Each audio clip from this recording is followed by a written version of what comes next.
Hey, what's up, everyone? Gaming Arts 1 here, and I'm going to talk briefly about God of War Ragnarok, which is scheduled to be released on November 9th, so it's supposed to be coming out in a couple of days from now. And this is one of the most highly anticipated video games of this year for the PlayStation 5, and I do feel that God of War Ragnarok is going to stand out a lot, considering the fact that 2022 hasn't necessarily been a great year for video games. One of the more high-profile video games that came out this year was Elden Ring, which is definitely a candidate for a video game of the year, and just based off of all the anticipation and hype that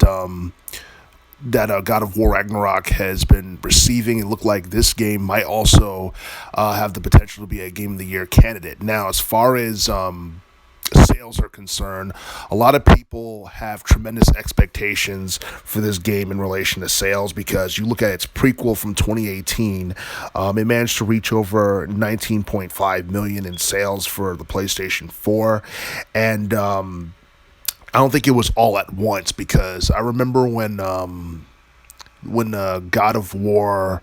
for the PS4 came out, I think it took about a month for that game to reach like 5 million in sales, and within its first week, it reached roughly over 3 million in terms of sales. And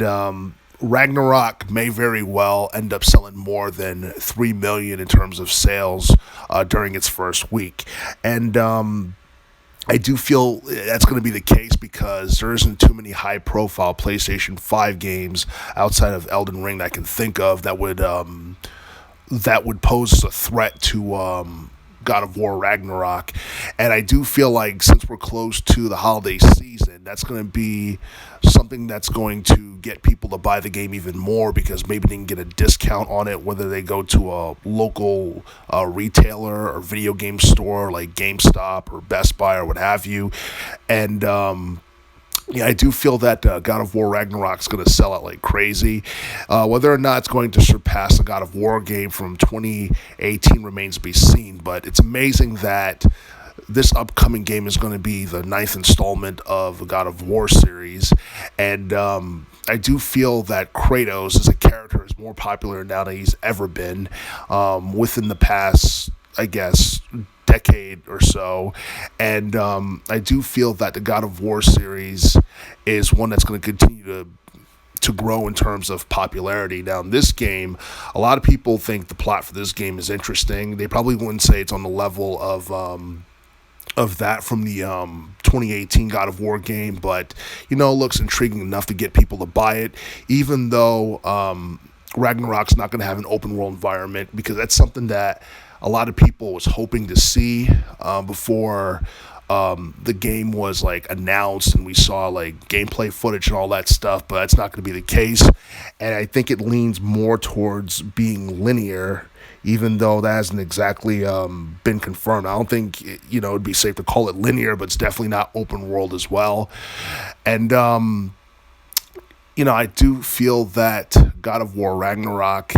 is definitely going to be one of those games that ends up being a bestseller for the PlayStation 5. And the only thing that can pose a threat to this game is the Spider-Man 2 game that's supposed to be coming out on the PS5 next year. It's Marvel Spider-Man 2, and that's supposed to be the sequel of the Spider-Man game that came out back in 2018 for the PlayStation 4, and I believe that was also a bestseller as well for the PlayStation 4. I don't think it sold more than God of War, but it was interesting enough to be like within the top 3 of the top 5 best-selling PS4 games. But